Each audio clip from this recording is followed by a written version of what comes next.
Fala galera, tudo bem? Muito boa tarde a todos aí que já estão nos assistindo. Dessa vez à tarde, né? Hoje nós começamos um pouquinho mais cedo, às 17 horas. Bom, para dar seguimento aqui aos conteúdos que a gente tem produzido sobre inovação em momento de crise, estive conversando aí com o Bruno Moreira, CEO da Inventa, nas últimas semanas, e a gente decidiu trazer um assunto muito relevante aqui, trazer pessoas muito legais para bater esse papo com a gente hoje. É um webinar aí em parceria com a Inventa, a gente fez todo um trabalho super especial para preparar um conteúdo nota 10 aí para vocês. Vocês possam curtir, aproveitar muito e já começar a aplicar na sua empresa a partir de amanhã, a partir de hoje, se quiser, né? O tema do webinar é inovação na prática, né? A gente quer saber como que as empresas estão conduzindo a inovação na crise do Covid-19. E aí a Inventa convidaram 2 profissionais que têm trabalhado na linha de frente de inovação de grandes corporações do Brasil para falar sobre como utilizar a inovação como um vetor de crescimento em momentos de crise, né? Além de mim, hoje eu tenho aqui o Bruno Moreira, da Inventa, como eu falei, o Otávio Magalhães, Head de Inovação da Terminal, e o Luiz Fernando Guggenberg, da VedaCity, também, da área de inovação lá. Pessoal, fiquem à vontade, se apresentem aí para a galera, contem um pouquinho sobre vocês, sobre a corporação que vocês trabalham, uma breve contextualização sobre como era a inovação aí dentro da corporação de vocês há 45, 50 dias atrás, antes da crise, e como que está sendo agora, né? Como que é esse momento aí, já passado alguns dias de crise. Se apresentem aí para a galera, mandem um alô de vocês. Luiz, podemos começar por você. Opa, obrigado aí, galera, pelo convite. É um prazer estar aqui falando um pouquinho de inovação em tempos de pandemia. Espero que todos em casa estejam bem e seguros. Bom, falar da VedaCity. A VedaCity é uma empresa de 84 anos, uma empresa 100% brasileira e familiar, que construiu uma jornada de inovação desde 2018. Ela é muito recente, porque ela tem muito a ver com a nossa jornada de transformação interna de toda a companhia. A gente definiu como jornada de transformação 2018 e 2019 em serem anos de estruturação, 2021 maturação, para 22 excelência. Então, olhando para essa jornada, a inovação faz todo sentido. E aí, qual foi a decisão, o caminho que a gente escolheu para trabalhar com a inovação? Foi justamente olhando para a nossa missão, que fala da gente oferecer soluções para a construção civil, olhando para durabilidade de edificações e bem-estar das pessoas. O que a gente tinha dentro de casa era apenas produtos. E a gente começou a se questionar se não faz sentido para a gente olhar também para serviços e para tecnologias, uma vez que a gente vinha ouvindo muito, especialmente do mundo de construtoras, um desejo não mais só de comprar o produto, mas também quem aplique e quem dê a garantia. Então, a partir disso, a gente estruturou uma estratégia de inovação que está baseada em 3 pilares. O primeiro pilar é o que a gente chama de inovação de fora para dentro, onde a gente tem um programa de aceleração, onde nós aceleramos 5 startups por ano, uma parceria que nós temos com a Liga Ventures. A gente oferece residência para as startups no WeWork, aqui em São Paulo, na Avenida Paulista, oferece também contato com os nossos executivos e membros de governança, os acionistas, etc., desenvolve projetos com essas startups e ainda faz um investimento de um seed money de R$100 mil em troca de 5% de participação em cada uma delas. A gente busca trabalhar com startups mais no estágio de tração, que já tenham o seu MVP validado e já estejam com clientes rodando. Paralelo a isso, o próprio Instituto VedaCity, que é o braço social, que também fica debaixo da minha cadeira, apoia um programa com a Artemisia, com a Gerdau, Tigre e Votorantim Cimentos, que é o Lab Habitação, que está trabalhando em busca de soluções para resolver os problemas de moradia na baixa renda, onde ali a gente trabalha com startups no early stage, precisando validar o seu modelo de negócios, e com isso a gente vai criando um pipeline para que no futuro una impacto social e também negócios dentro dessa cadeia. O segundo pilar é o pilar da inovação de dentro para dentro, onde nós temos um programa de formação interna para a mudança da cultura da nossa organização, uma série de conteúdos.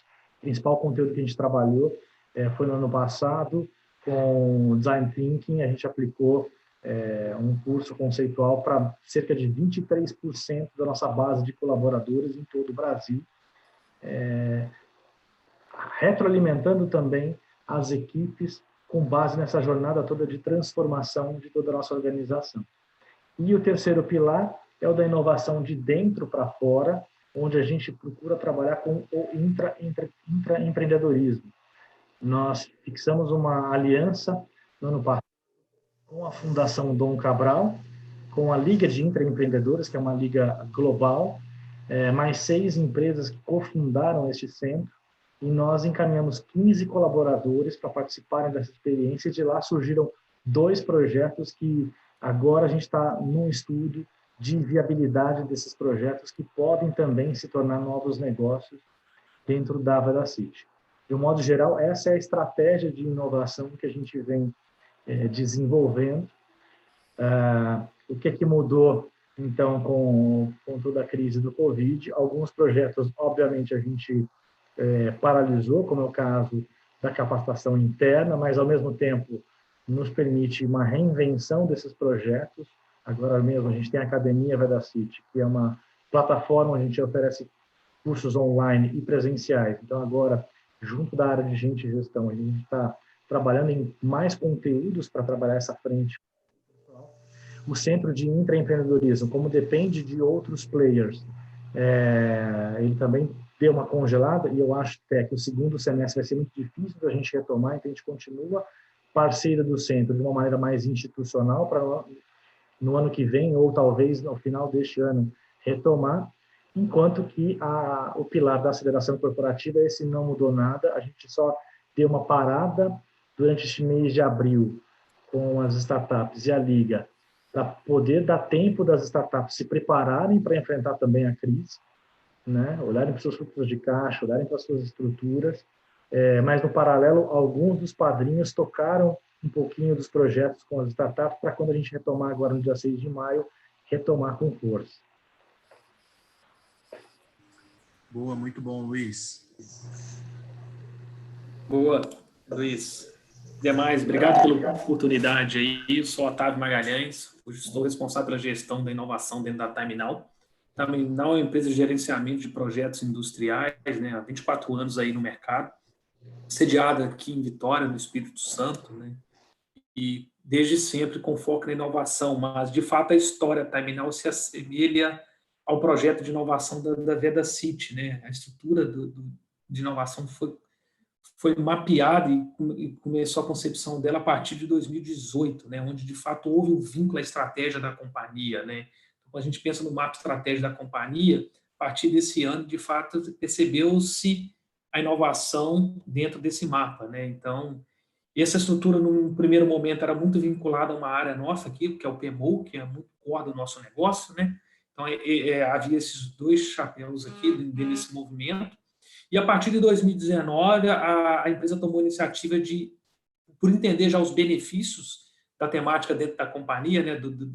Das iniciativas dentro da companhia, resolveu estruturar, de fato, uma área no qual eu vim no final de 2019 capitanear, né? Hoje também, assim como na Vedacity, o nosso programa, a gente deu um nome nisso para a InoveNow, é o programa de inovação da companhia. A gente está baseado em 3 pilares também que se assemelham um pouco da Vedacity. A gente está falando, no primeiro momento, de cultura, é muito do que o Luiz trouxe, né? A gente está trabalhando aqui temas, aprofundando conhecimento, dando vamos dizer assim, um banho nos nossos colaboradores com a temática de inovação, né? Esse é o grande movimento que a gente está fazendo, e por isso a gente estruturou muito forte o processo de comunicação ao longo desse período aqui, para que a gente tenha hoje 700 colaboradores aproximadamente espalhados aí pelo Brasil e também na África, né?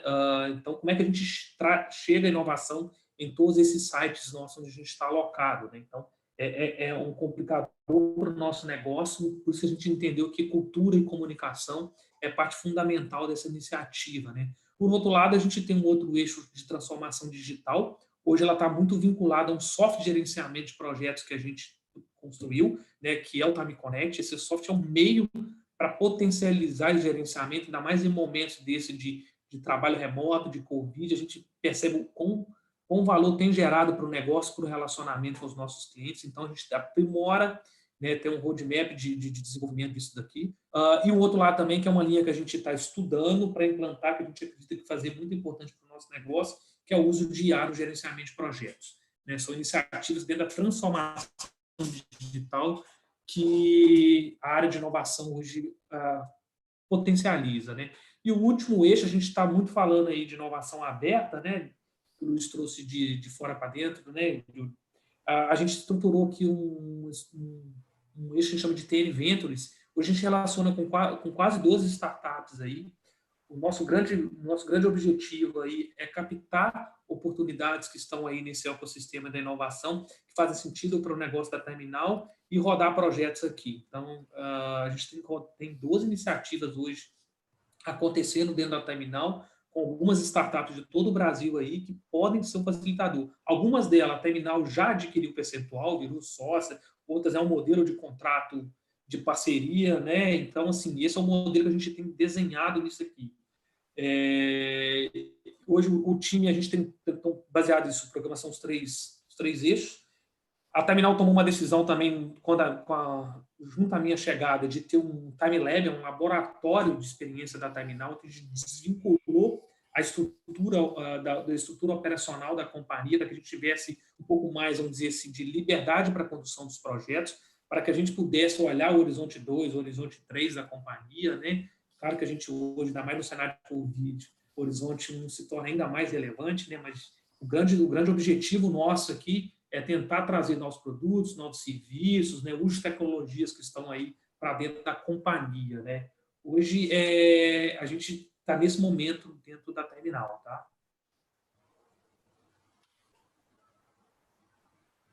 Boa, muito bom, Otávio.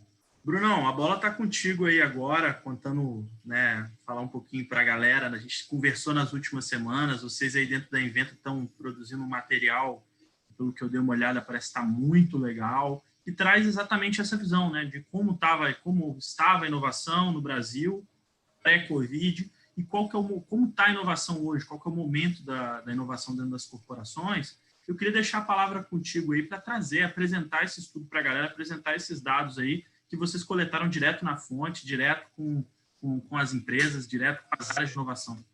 Legal. Flávio, obrigado aí. Só para fazer um rápido início aqui, queria agradecer a oportunidade. Muito bacana a gente aproveitar esse momento, unir esforços aí, Invento e a Ivo, para a gente poder compartilhar conteúdo, trocar experiência, e agradecer também o Luiz e o Otávio por estarem compartilhando a experiência deles conosco aqui. O que eu queria fazer era na verdade, primeiro contar um pouco como que a gente estava enxergando a inovação até então. Eu vou compartilhar com vocês aqui uma breve apresentação que eu fiz, que eu acho que vai ajudar a ilustrar um pouquinho aqui o que eu quero contar para todo mundo. Peraí, tem um negócio me atrapalhando aqui. Aí, pronto. Bom, eu acho que antes de começar a falar, assim, esse tema de inovação em tempos de crise, do mesmo jeito que o Luiz e o Otávio colocaram aqui um pouquinho o contexto de como era, né, de como que está estruturada a estratégia de inovação de cada uma das organizações. O que a gente fez, primeiro, até antes da gente lançar o estudo que vai ser, na verdade, divulgado no próximo dia 4, a gente já estava começando a observar o que estava acontecendo com as organizações antes da crise, né? E o estudo está nos permitindo aprender um pouquinho mais do que está acontecendo com a crise especificamente, né? E o que eu queria compartilhar com vocês aqui, né? Assim, como que as empresas, até a crise, estavam fazendo para poder inovar. E esse é o primeiro ponto de partida para a gente entender como que a coisa ficou a partir de então, né? Eu gosto muito de trazer esse gráfico aqui, que ele apresenta uma realidade que a gente via muito patente em diversas empresas, né? Esse, obviamente, é um slide de consultor, né, que tenta dar o destaque para a mensagem, mas o que a gente estava vendo, de certa maneira, em algumas organizações, é exatamente que, por exemplo, no eixo de vendas, né, o que já existia dentro da empresa em termos de produtos atuais e o que estava no pipeline de inovação da organização como alavanca para geração de valor para a companhia, ele invariavelmente estava ficando aquém da expectativa de crescimento, de geração de valor que seja o acionista tem, seja o que a própria empresa coloca dentro dos seus planos, né? Então, o que estava claramente patente, e isso era claro em diversas empresas, né? Que o core business ele não estava conseguindo, ele não tinha perspectiva de entregar o valor que a companhia esperava ter em termos de crescimento, etc., né? E aí, esse chart aqui ajuda a gente a entender um pouquinho melhor, um pouco como que isso funciona e como que a coisa estava evoluindo a partir de então, né? Esse é um gráfico clássico, quem trabalha com inovação, que fala aí dos horizontes de inovação, onde o horizonte 1 é onde você tem as competências da empresa para o mercado que ela atende, e os outros horizontes são as variações disso, né?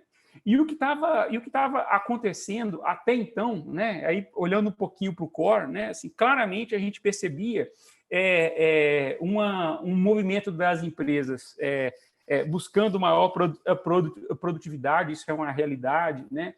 Muitas trabalhando para colocar em prática as suas estratégias de transformação digital, obviamente, num contexto diferente do de hoje, que, de certa forma, acelera algumas coisas, né? Uma valorização autêntica da sustentabilidade, acho que depois é até bacana a gente poder explorar com o próprio Luiz isso, que ele é responsável pela área de sustentabilidade da Vedacity, e o que a gente vê, uma preocupação autêntica com esse tema, né? Uma clara ampliação da visão das formas de fazer inovação. Então, se no passado a inovação estava muito relacionada a P&D, esforços desse tipo, assim, o claro entendimento que tem outras alavancas de inovação que vão para a marca, vão para modelo de negócio, etc., né? E aí, num contexto mais específico de país até, um movimento das empresas de defender alguns incentivos e apoios governamentais à inovação que nos últimos anos ficaram muito machucados com os movimentos recentes de economia, etc., né? E aí, o que a gente estava observando até então é que as empresas estavam começando a olhar de forma atenta, sistemática, estruturada para o que era fonte de novas alavancas de valor, que são as adjacências do seu negócio. Então, na hora que a gente começa a falar de relação com startup, que é uma alavanca importantíssima para qualquer empresa que quer fazer inovação, existe a conexão que é para poder otimizar o core business, né, performance, eficiência, etc. Mas, cada vez mais, as empresas começando a olhar para iniciativas que não necessariamente estavam direcionadas ao core. O que eu posso fazer, por exemplo, de geração de valor, de mais inovação a partir dos ativos que eu tenho, por exemplo, né? Então, é aqui que começam a surgir os venture buildings, as aquisições, os fundos de corporate venture. Então, claramente, as empresas estavam começando a olhar, na verdade, começando algumas já até um pouco mais avançadas, para essa forma de fazer inovação. Então, isso era o que a gente estava observando até então. Bom, mas aí a pergunta que vem é assim, e aí, Bruno, mas essa crise não mudou nada? Assim, o que ela trouxe? Então, a primeira observação, né, assim, como que está a inovação agora, né? A primeira observação que a gente fez e faz até, né, é que tem um claro foco no curto prazo. Então, isso é uma observação que nós fizemos com entrevistas e o estudo já está validando isso de forma que não tem como a gente contestar esse resultado, né? Então, assim, viés de proteção de caixa, essa questão que a gente até ouviu, que é genuína empatia com as pessoas, então, seja dos movimentos não demita, mas mais que isso, assim, até os que estão demitindo, eu estava numa call agora com um cliente que mesmo ele demitindo, a preocupação de como fazer isso da melhor maneira possível, como manter o astral da turma que está em casa, né, para as empresas que estão mais impactadas. Uma clara revisão do portfólio, né, assim, como que a gente trabalha o portfólio para colocar esse esforço de inovação a serviço da nossa estratégia e aí qualquer coisa que possa trazer resultados de curto prazo. Essa foi uma primeira observação. A segunda observação algumas empresas sem saber, e aí vocês vão entender o que eu quero dizer quando eu falo que sem saber, né? Elas estão nesse momento começando a se preparar para uma grande transformação, né? Então, assim, é claro, a gente está digitalizando tudo, digitalizando o canal, digitalizando a operação, digitalizando forma de entrega, etc., né? E aí a gente vê claramente um dilema, né, de algumas empresas, e olha só que interessante esse dilema aqui, o dilema das empresas que estão muito bem. Então, assim, uma coisa são empresas que estão num setor que está sendo bastante impactado negativamente, mas que elas estão bem de caixa, né?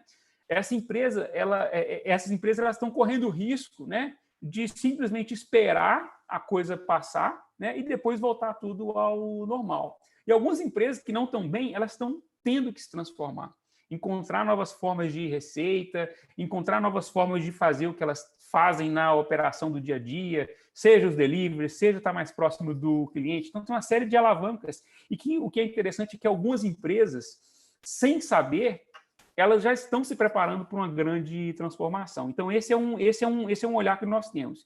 E aí, o nosso estudo, eu até coloco o link aí para as pessoas que estiverem assistindo, ele vai ser divulgado no dia 4, tá?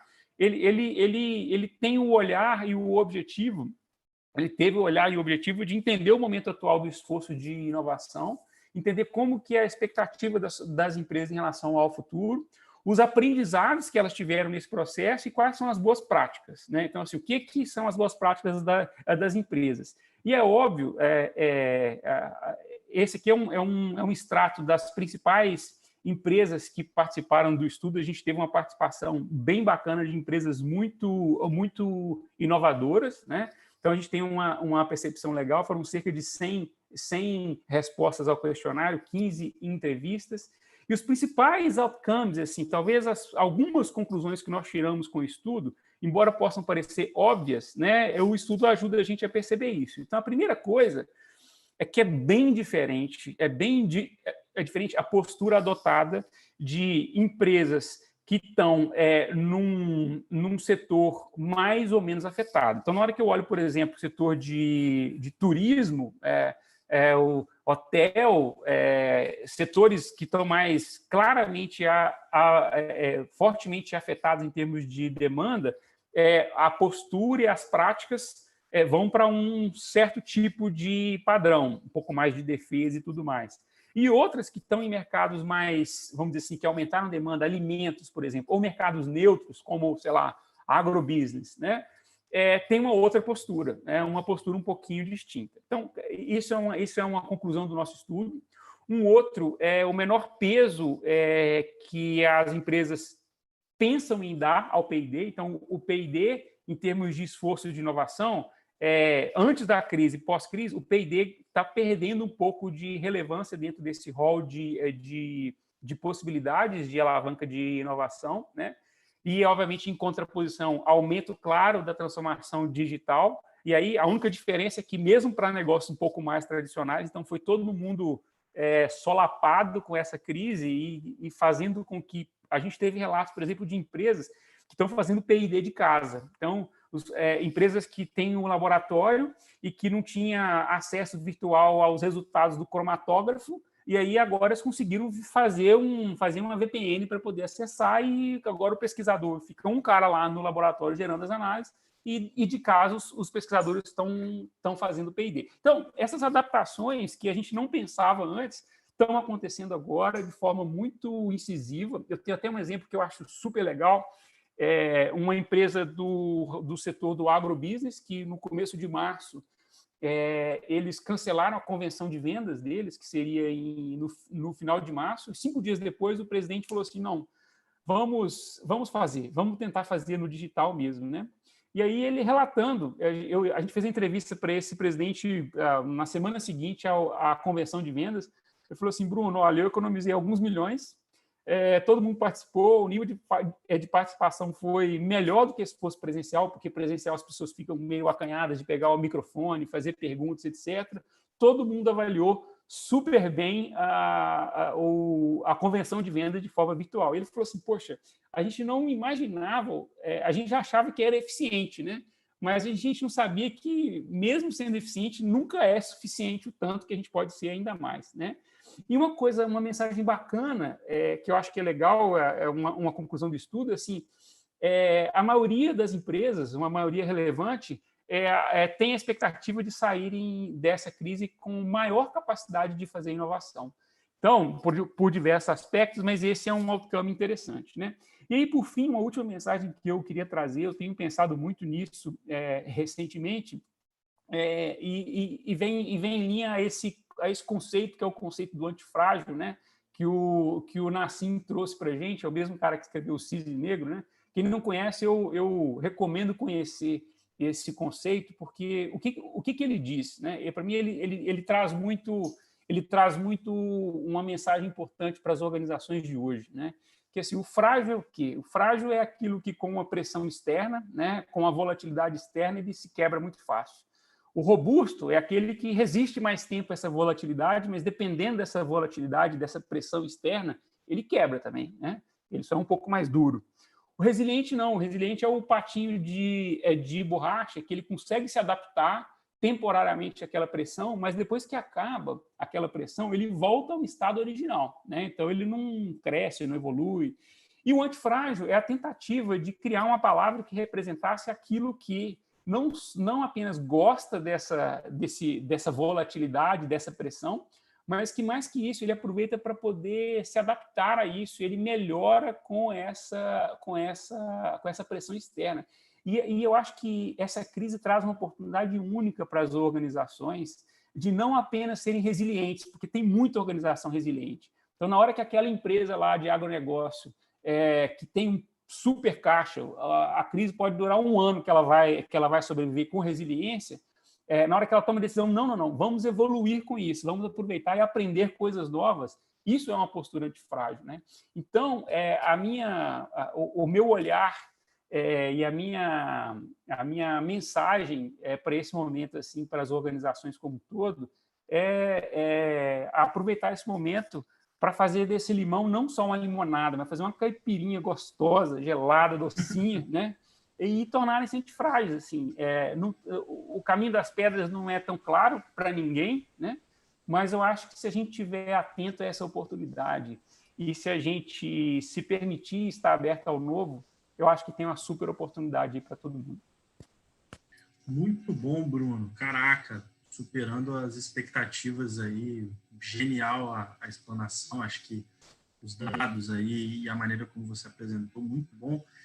Eu reparei até alguns pontos aí, são vários, né, mas vou me ater a comentar um só, de que a gente já tem feito recorrentemente quase que um webinar por semana, teve uma semana que a gente fez 2 e tal, e lá atrás, principalmente nos primeiros, a gente estava pensando muito de como você acha que vai ser, né, quais que são os próximos passos, e acho que ter uma visão de uma consolidação de como está sendo no mercado como um todo, essa visão é muito legal. Inclusive, me relembro o primeiro conteúdo que a gente fez de inovação em momentos de crise, que a gente teve quase que um consenso ali entre o Lucas da Ambev e a Mirella da Basfe, de que, cara, acredito que P&D perde força agora, as empresas devem estar olhando mais para resultado de curto prazo e devem estar olhando muito para preservação de caixa, né? Então, acho que são pontos ali que foram muito bem destacados por você, e eu acho que consolida um pouco para a audiência, inclusive, que está vendo aí, que está vendo os outros webinars, está acompanhando a série. Eu acho que você traz um fechamento muito bom com dados, né, com observação, mas com dados também colhidos direto da fonte. Espero, na verdade, assim, certamente, a partir do dia 4, a gente vai ter dados compilados com as estatísticas bonitinhas, mas a gente vai trazer também uma grande matriz que mostra as diferenças de boas práticas entre empresas que estão mais afetadas em termos de demanda e menos afetadas, para entender se tem um padrão em relação a essas boas práticas. Vai ser bem Bruno, bacana, espero que vocês gostem. O Alexandre Silva mandou aqui, show, Brunão, belo trabalho. Esse conteúdo será disponibilizado de alguma forma? Como é que vai ser aí? Explica um pouquinho para a galera. A gente compartilha. É o Ale do Boticário. Boa. E aí, Bom, Flávio, pessoal, queria só reforçar isso, né? A percepção do Bruno, cara, já na avaliação, né, de forma mais abrangente ainda da pesquisa, né? Que de fato faz todo sentido olhando para a terminal, né? A gente com boa parte das empresas, montamos um comitê de crise, né, para tentar transitar por desse momento de forma menos turbulenta, né? E fato que isso surge, cara, geração de caixa, proteção de caixa, como é que a gente vai garantir, né, a perenidade do negócio, né? Então isso é parte fundamental, né, para dentro das empresas. E um outro ponto que para a gente tem sido muito crucial, Bruno, que reforça a pesquisa, cara, é a avaliação do portfólio de produto. A gente nunca olhou tão fortemente para a avaliação do portfólio de produtos e serviços dentro da Terminal. Entendeu? Talvez seja a grande mola propulsora que a crise nos trouxe. Né? Cara, beleza, precisamos trabalhar no horizonte 1, reforçar aquilo, melhorar a competitividade, produtividade, básico dentro do horizonte 1, cara, mas a crise vai passar. Né? E aí, cara? Como é que a gente vai estar daqui a 3, 4, 5 anos mesmo? Então, a gente tem buscado muito a avaliação do portfólio, né? Então, nesse momento, a gente está dentro disso. Acho que é muito importante a gente reforçar isso aqui, cara. A crise vai passar, mas beleza, como é que você vai se posicionar pós-crise, né? Eu acho que esse é um desafio real para qualquer empresa, porque uma coisa é clara, né? Assim, a gente não sabe, a gente tem muitas incertezas hoje ainda, quando que o mundo vai ficar um pouquinho mais parecido com o que era antes e tudo mais, mas tem uma coisa que para mim é mandatória nesse momento, que o consumidor vai mudar demais. O consumidor vai mudar muito e a partir disso tudo vai mudar, né? Eu tive conversando com uma das entrevistas que a gente fez, foi com uma empresa que ela é 100% dependente da rede de varejo, né? Então, assim, ela é uma grande empresa, mas ela vende através de varejistas, né? E, de repente, veio o Covid, né? Todos os varejos estão fechados, ela não tem como vender. E agora? Né? Ela não tinha uma opção, ela não tinha um canal digital, ela não tinha uma opção, né?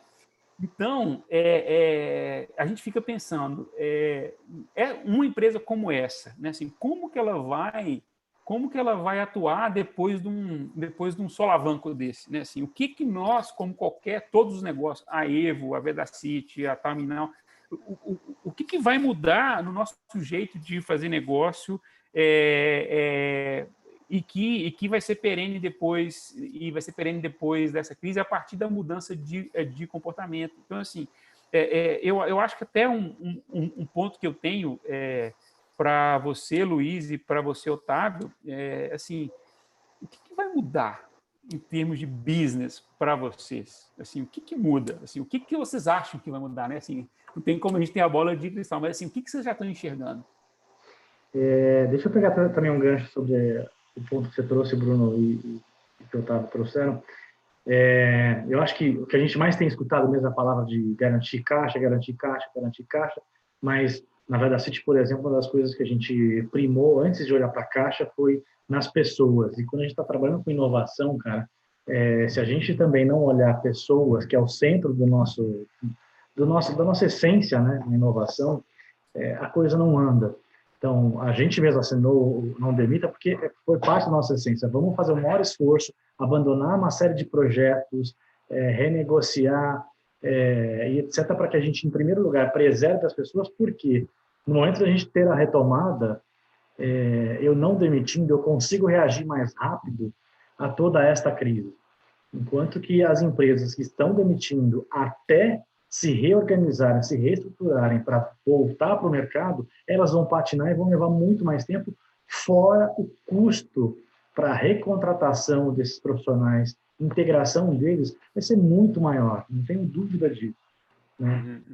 Eu também começo a te endereçar, Bruno, um pouco da tua inquietação. Qual vai ser um pouco do futuro?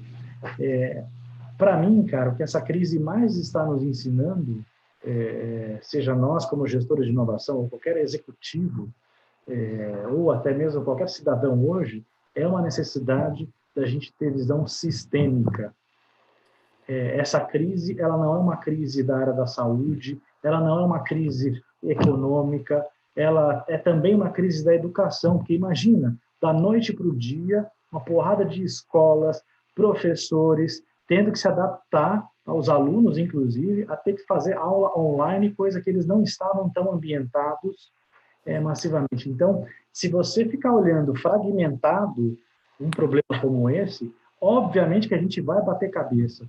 Se a gente não conseguir olhar de uma maneira global todos esses problemas e tentar encontrar os pontos de equilíbrio entre eles, a gente não vai conseguir sobreviver. Eu acho que isso vale, então, para nossas empresas. Se eu não tomar uma decisão com uma visão sistêmica, eu corro o risco de comprometer ainda mais o meu negócio. Então, eu não tenho que olhar só para o caixa, eu tenho que olhar para as pessoas também. Eu tenho que olhar para os meus stakeholders. Quais são aqueles principais e fundamentais para o meu negócio? É aí que você trouxe um pouco sobre a história da sustentabilidade. Se eu não incorporar a sustentabilidade na estratégia do meu negócio, eu não sobrevivo. E a sustentabilidade te propõe a ter essa visão sistêmica para todos os negócios. Legal, Luiz. Luiz traz um ponto que é fundamental, né? Que são as pessoas, né? Sem dúvida nenhuma, a gente, ainda mais um momento desse, a gente passa a olhar ainda com mais carinho e cuidado para elas, né? Mas, voltando um pouco do que o Bruno trouxe, assim, acho que muda, Bruno. A gente está bem claro, cara, que muitas das personas e jornadas serão desconstruídas, né? E a gente precisa estar atento a isso, né? Que modelo é esse de negócio que a gente tem hoje? Será que ele está apto a essa aceleração da transformação que as companhias foram obrigadas a executar, né? Então, esse é um ponto de reflexão que a gente tem feito constante aqui, né? Será que esse é meu cliente? Será que é essa jornada que ele faz hoje? Será a daqui 3, 4 meses? Né? E esse modelo de negócio? Ele entrega hoje o horizonte 1, mas será como é que a gente vai para o horizonte 2? Como é que a gente se adapta a ele? Né? Então, essas reflexões elas têm impactado diretamente as nossas discussões, né? E entendo, por exemplo, como área de inovação, trazendo o que muda para a gente. As entregas, os quick wins, cara. Acho que no momento esse a gente precisa entregar cada vez mais. E o olhar sobre a área de inovação passa ainda a ser mais estratégico. Eu não sei se o Luiz tem essa mesma percepção dentro da Venda City, né? Mas para Time Now e eu como gestor de inovação, cara, a crise é uma excelente oportunidade para os projetos de inovação, né? Então, a gente tem tido boas oportunidades aí de acelerar iniciativas que até então estavam no segundo momento. Isso tem gerado grande valor para dentro da companhia, né? E sempre olhando os quick wins, os rápidos aí, perfeito?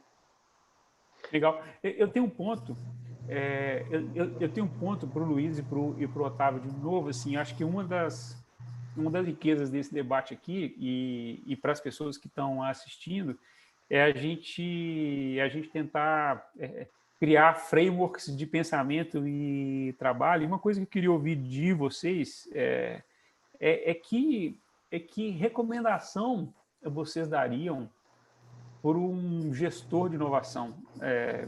Só vamos eliminar uma variável aí, que é se ele está num negócio que está aumentando ou diminuindo demanda, assim, para esse momento, assim, qual que é a recomendação?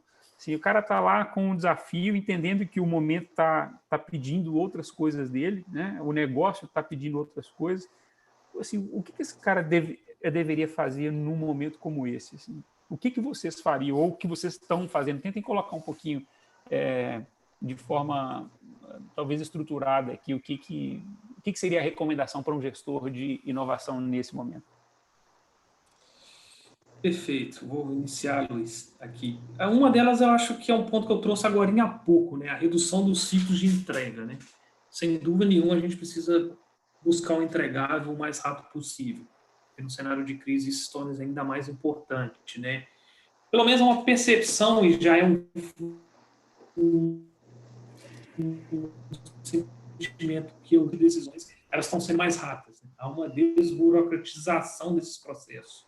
Né? Então, a hierarquização tem diminuído para que as ações, as tomadas de ações sejam mais ágeis. Né? E aí eu penso assim, que para a gente, como profissionais, cara, é o momento também de a gente revisitar, né, os nossos budgets, os times de entrega, como eu já falei. Né? Acho que nesse momento ainda mais faz todo sentido a inovação aberta, né? colocar os seus desafios, os seus problemas no mercado, deixar as pessoas de fora, literalmente dar o palpite no seu negócio é extremamente importante, né? Então, a gente acredita muito nesse momento de parcerias, de transitar esse processo turbulento, nesse momento turbulento, de forma mais suave, né? Então, a gente terminal tem se abrido ao mercado aí de forma bem ampla para buscar parceiros que possam alavancar aí.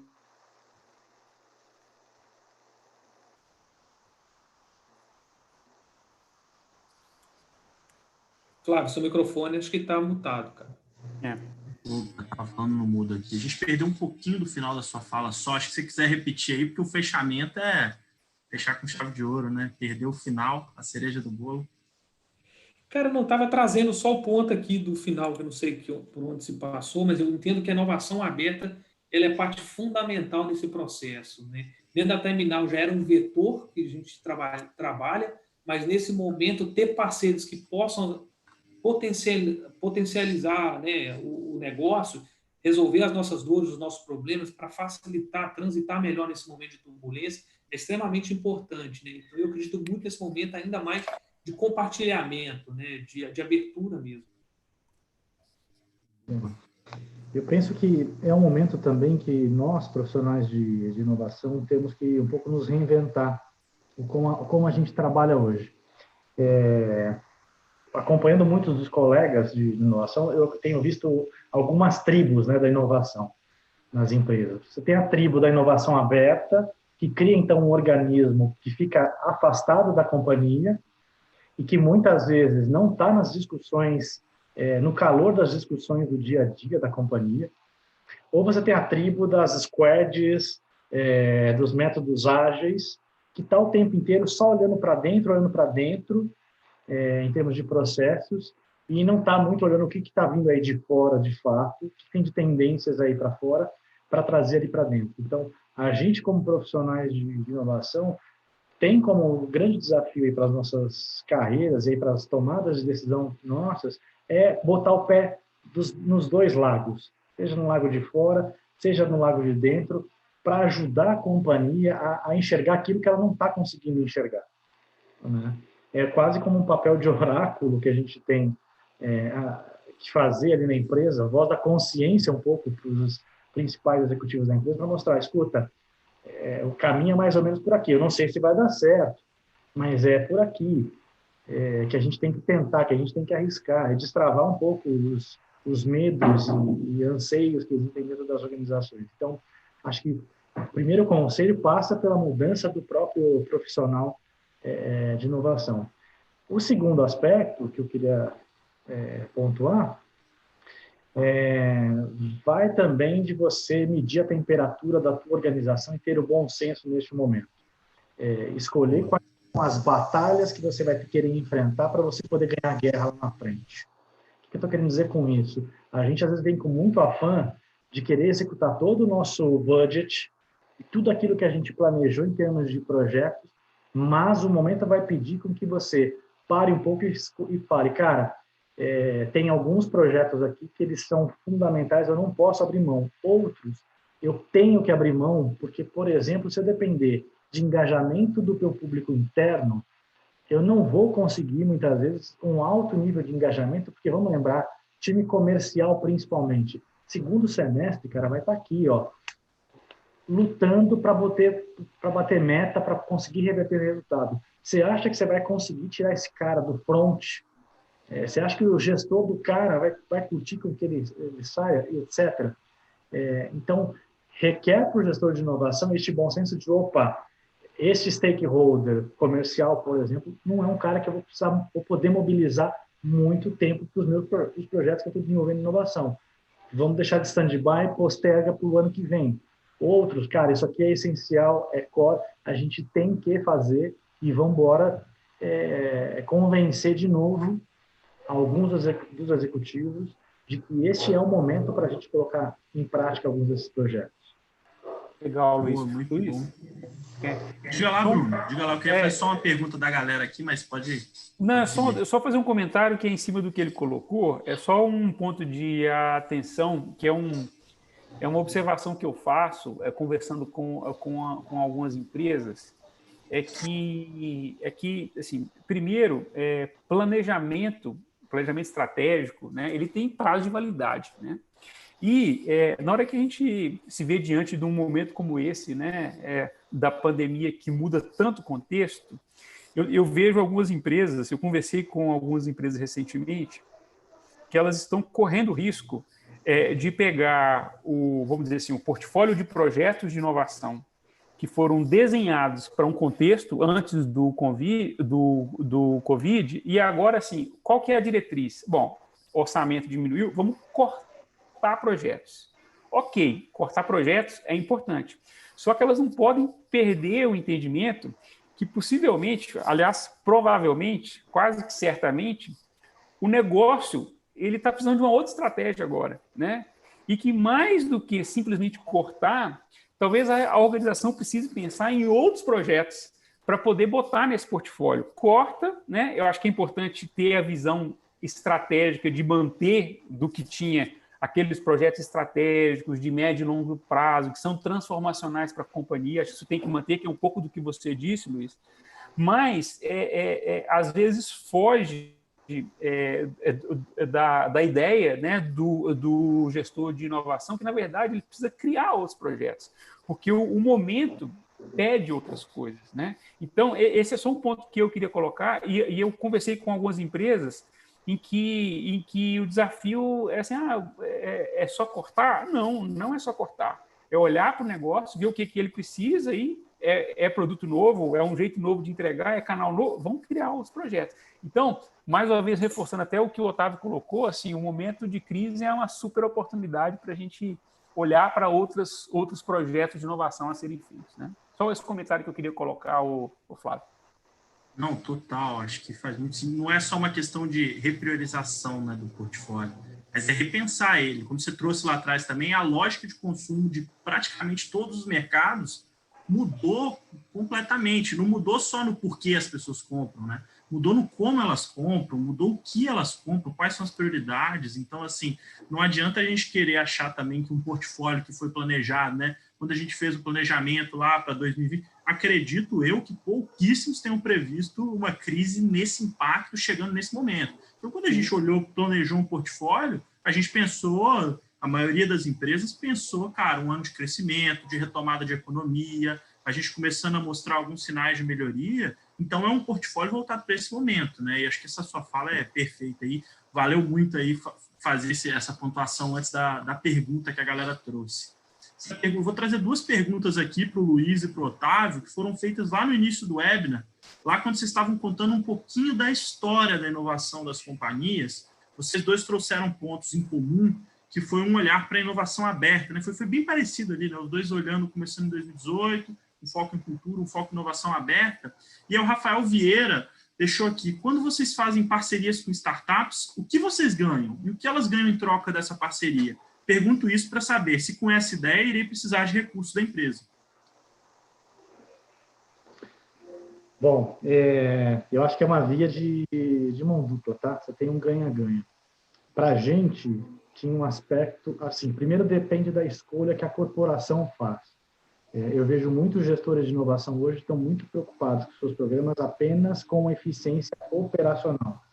Então, vamos botar aqui tecnologia para melhorar um processo, etc. Nada contra, um caminho que a organização escolheu para trabalhar com inovação, seja porque é mais fácil de convencer os outros, de mostrar resultado mais rápido, etc. A gente tomou uma decisão de trabalhar a inovação numa perspectiva de buscar um novo modelo de negócio, buscar novos mercados. Como eu falei, a nossa missão fala de entregar soluções, a gente entregava produtos, mas a gente quer agora entregar serviços e tecnologia. Então, em primeiro lugar, foi como é que a gente aprende com as startups, como é que a gente, então, leva serviços e tecnologias.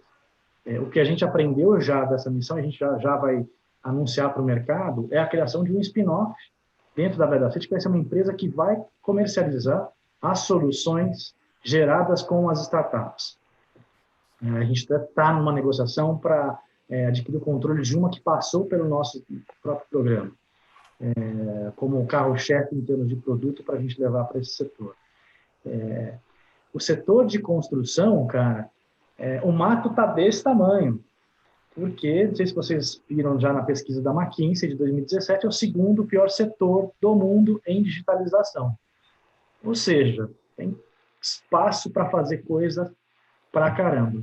Então, para uma corporação como a nossa, a gente aprendeu muito de como é que eu, então, busco, então, remodelar o meu negócio, que tinha 84 anos, que sempre foi conhecido pelo balde amarelo, e repagino um pouco a nossa entrega de valor para a sociedade. Você tem um aspecto de cultura organizacional. Como é que você, então, trabalha a nossa população interna para entender o mindset de startups e isso também mudar o nosso jeito de atuar, com que a gente seja mais ágil, que a gente se permita arriscar, aprender com o erro, etc.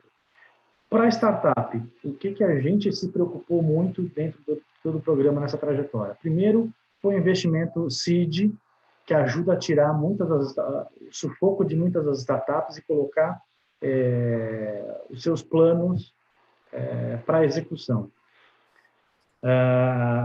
Outro aspecto que o próprio contato também com os nossos profissionais foi super rico para as startups, porque elas aprenderam um pouco mais sobre a lógica e a mecânica do mercado, como é que ele opera. Outro aspecto, trouxe uma série de skills para esses empreendedores que eles mesmos não tinham adquirido dentro das suas organizações. Então, time de vendas conversando com eles para falar um pouco como é que é a abordagem de vendas, marketing falando, nosso financeiro falando um pouco sobre como é que você faz gestão do seu fluxo de caixa. Aliás, em tempos de Covid, essa é a maior preocupação com as startups hoje, para mim. As que saírem dessa crise com uma boa gestão de caixa serão as que os investidores mais procurarão no futuro. Você tem muita startup que veio nos procurar para o programa, além da busca por esse know-how todo e o contato com os nossos mentores, padrinhos, etc., também a nossa base de clientes. E aí a nossa ideia foi como é que eu levo a startup junto da empresa. A gente tem vários casos de ter levado a startup para a construtora e a construtora dizer, nossa, eu nunca escutei falar que a Vedacity tinha uma linha de produtos específicos para construtoras. E aí, ao mesmo tempo que a gente conseguiu abrir portas para a startup pelo poder da nossa marca, ela também nos ajudou a abrir um espaço na agenda para a gente falar do portfólio de produtos.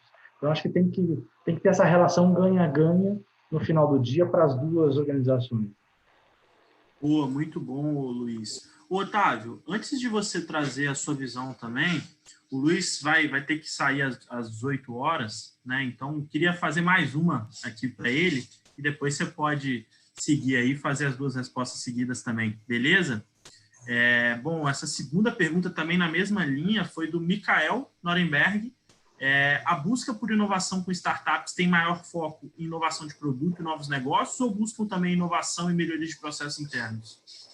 Então, como eu falei, a gente, pelo menos, está nessa busca por ofertar soluções para o mercado e não olhando tanto para dentro, porque com a jornada nossa de estruturação, uma série de áreas foram se estruturando. Então, não fazia sentido colocar startups ali e a gente ia dar um tiro no pé. E por que eu estou dizendo isso? Porque a gente chegou a fazer um primeiro programa, até um pouco antes de eu chegar na Vedacity, eu peguei no meio do caminho esse programa com uma outra aceleradora, que ele deu muito errado. Porque governança compartilhada não estava azeitada, não se fez essa primeira pergunta de para que você quer inovar, e a gente aprendeu um montão e falou, pô, peraí, agora essa segunda experiência a gente não pode errar. Se a gente for olhar para a eficiência operacional, ferrou, porque com uma série de áreas se reestruturando, eu vou dar um abacaxi para o novo gestor que vai chegar. Vamos olhar para esse futuro que a gente está imaginando. Então, no nosso caso, a gente está muito mais com essa perspectiva. E eu acho que a hora é agora para o setor de construção, galera. Só retomando até uma pergunta que o Bruno fez lá atrás, o que vai mudar daqui para frente, com esse dado que eu trouxe da McKinsey, as primeiras semanas de Covid, as lojas de material de construção ficaram fechadas. E depois, alguns dos estados começaram a entender que essas lojas, assim como na Europa, aconteceu logo de cara, passaram a entender que essas lojas também vendem materiais fundamentais para a sobrevivência aí durante o período da pandemia. E a gente mesmo viu o número de acessos ao nosso site em busca de compra dos nossos produtos online turbinar. Isso fez com que a gente mesmo começasse a turbinar o nosso marketplace, que a gente tem como uma startup que veio para o nosso programa, que é a Obra Azul. Uhum. Porque isso, como é que eu ajudo esse pequeno varejista a se digitalizar? Nós temos um universo aí de 180 mil lojas de material de construção em todo o Brasil, né? Quantos desses caras vão sobreviver, inclusive, a essa crise depois dela, né? E aí, solução com as startups é fundamental para a gente ajudar a acelerar esse setor na digitalização e, ao mesmo tempo, a gente também ir levando outras ofertas para o mercado. Boa, muito bom. Bom, já que a gente tem mais 5 minutinhos aí da sua presença, Luiz, eu queria deixar a bola com o Bruno aí. Ô, Bruno, quer fazer uma última pergunta para o Luiz aí para fechar, já que você fez o convite para ele participar? Acredito que você deve ter uma boa pergunta guardada aí. Eu tenho. O Luiz, você é um cara que entrou no mundo da inovação, mas veio do mundo da sustentabilidade, né? O que uma coisa tem a ver com outra? Cara, tudo a ver, tudo a ver. Depende muito depende do óculos que você coloca. Se você colocar o óculos da sustentabilidade, cara, o que você vai ver de oportunidades para o teu negócio e a inovação como pode contribuir é sensacional.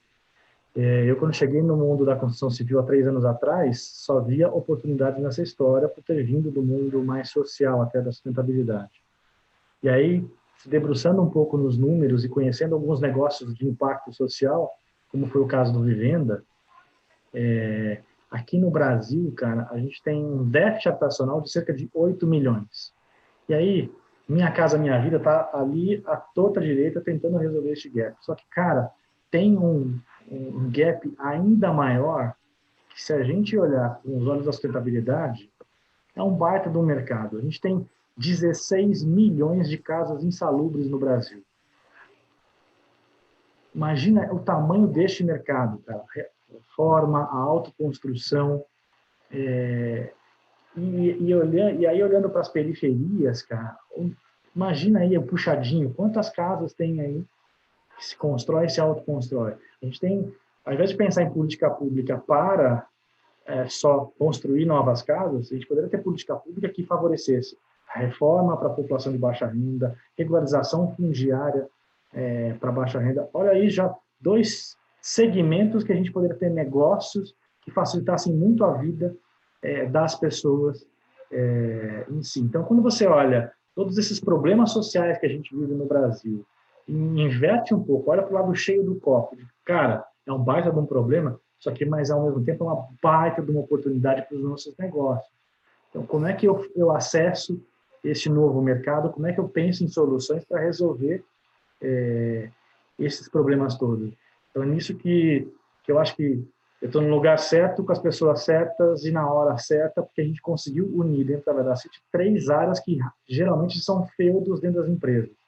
Você tem a tribo da inovação com a tribo da sustentabilidade. Em alguns casos, você consegue ver essas 2 áreas trabalhando em conjunto. Aí você tem a tribo da sustentabilidade com a tribo das fundações e dos institutos empresariais, que às vezes estão aqui juntos. Na Vedacity, a gente conseguiu unificar as 3 áreas dentro de uma visão única e acabou de construir o próprio propósito da Vedacity, que é transformar milhões de habitações brasileiras, fazendo com que a casa das pessoas seja a nossa causa. Cara, isso tem um poder de transformação social e, ao mesmo tempo, para negócio, que é espetacular, né? Então, essa é a minha principal mensagem, cara. Vida social para o mundo tradicional te traz as lentes daquilo que ninguém está conseguindo enxergar e que podem ser grandes oportunidades para o teu negócio. Legal. Luiz, 1 minuto, eu não quero deixar de fazer essa pergunta, que é o seguinte: o que o pai goleiro está aprendendo com essa crise? Assim, o ser humano, não o executivo. Grande aprendizado dessa crise. Uau, são vários aprendizados. Acho que o primeiro, como eu estava te falando agora há pouco, essa história da visão sistêmica, para mim, está ficando muito mais clara sobre isso, né? Eu acho que não só eu, como várias pessoas estão sofrendo um pouco uma agonia com a quarentena, porque a gente no mesmo ambiente que as nossas casas, está preocupado ao mesmo tempo com a nossa rotina e a nossa agenda de trabalho, e muitas vezes trabalhando muito mais até, porque a gente costuma trabalhar no escritório, ao mesmo tempo e no mesmo ambiente, acompanhar a vida escolar dos nossos filhos. Por sorte, eu tenho com a minha esposa uma grande presença na vida escolar dos meninos. A gente sempre foi muito criterioso com a escola, mas eu sei que muitos dos meus amigos estão sofrendo com isso, porque não acompanhavam muito esse papel educacional do filho, delegava para a escola a responsabilidade da educação, e como diz o Mário Sérgio Cortella, a escola é responsável pela aprendizagem, não pela educação. A educação é o papel dos pais. E o outro aspecto também é a própria relação do casal no mesmo ambiente, que tem trabalhos diferentes e tem que equilibrar os pratinhos. Eu acho que isso, para mim, tem sido um grande aprendizado, um grande desafio. E, por último, tentar me conter e não me deixar contaminar com todas as discussões políticas que a gente está vivendo, num momento delicado de país, num momento delicado de planeta. Óbvio que quem tem histórico trabalhando na área social tem uma visão mais crítica do ponto de vista político, etc. Me conter com isso não está muito fácil, não, cara. Legal. Luiz, obrigado. Obrigado pela sua participação. Obrigado a vocês. Infelizmente, eu tenho que deixar. O tempo é o maior inimigo das grandes conversas, mas eu espero que para os internautas tenha sido alguns highlights muito legais, e eu estou super à disposição para outras conversas, viu, galera? Ô, Luiz, deixou a porta aberta, a gente vai chamar para voltar aí, bater mais papo com a gente. Luiz, a gente sempre tem uma prática também aqui de compartilhar as redes sociais dos convidados, porque muita gente que nos assiste depois quer entrar em contato, bater um papo, acha alguma coisa legal. Posso deixar o seu LinkedIn aqui nos comentários do YouTube? Manda ver, cara, pode deixar, sou super acessível. Pode ser que o meu SLA demore um pouquinho, dado tanta gente que me acessa. Eu tenho a preocupação genuína de sempre responder as pessoas. Beleza. Luiz, valeu, obrigado, muito obrigado. Tamo junto. Obrigado, gente, que se cuidem, fiquem em paz. Amém, obrigado. Valeu. Boa. Bom, vamos aí, Flávio, contigo. Otávio, para a gente seguir agora também aqui, queria ver a sua visão sobre isso, né? Em resumo, acho que as duas perguntas do Rafael e do Micael, né? De o que as empresas ganham na parceria com as startups, o que as startups ganham, e se no caso da Terminal, o foco de vocês é em produtos, novos negócios, ou se busca também inovação e melhoria de processos internos? Tá, ótimo. Boa pergunta, Rafael e Micael. Eu tento trazer o benefício, vou olhar lá da corporação agora, né? A gente é um ambiente vivo, né? E para mim, o grande ganho nosso aqui, cara, é a competência e habilidade instalada, entendeu? Que essas startups trazem para o negócio, né? Para mim, isso é fundamental, né? Tem um ganho de agilidade, tem conhecimento até então não adquirido, absorvido pela companhia. Isso, para mim, é um fator assim, de extrema relevância no relacionamento com o ecossistema. Para mim, talvez seja um grande ponto, né? Isso o próprio Luiz trouxe, né? Olhando para o lado de startup, né, também muito na linha dele, né? Acho que por lá também há essa troca de competência, habilidade, modelo de gestão, compartilhar isso dentro das startups, que normalmente ainda não tem a maturidade nesse sentido, né? E nós aqui temos como premissa abrir mercado para as startups. Faz parte fundamental do nosso processo. A gente quer parceiros que ajudem a Terminal, mas que possam também operar em outros mercados. Então, a gente tenta ser uma boa porta de entrada para os nossos parceiros aqui. Tá? Então, esse é um grande ponto. E até respondendo já ao Micael, hoje as nossas aproximações elas estão muito baseadas no ganho de produtividade e competitividade para as startups. Mas muitas delas, ou algumas delas, vamos refrasear aqui, elas estão lá naquele horizonte 2 ou 3, dos novos produtos, novos serviços que a gente está adotando. Normalmente, a gente está trazendo aqui tecnologias, metodologias até então não incorporadas para o ambiente terminal, né? Mas essas tecnologias e metodologias estão muito incorporadas aos novos serviços que a gente está prestando. Então, elas transitam tanto no ganho de competitividade, né, quanto também para os novos mercados de serviços, que ela é parte fundamental. A gente está falando de gerenciamento remoto, né? Nosso negócio é muito importante isso. Isso já era pauta de discussão com o Covid, então isso aflorou, né? Cara, isso tanto vai ganhar ganho de eficiência operacional, quanto pode ser novo produto e novo serviço para terminal. Então, isso é extremamente relevante eu dizer aqui que elas estão transitando por esses dois eixos, vamos dizer assim.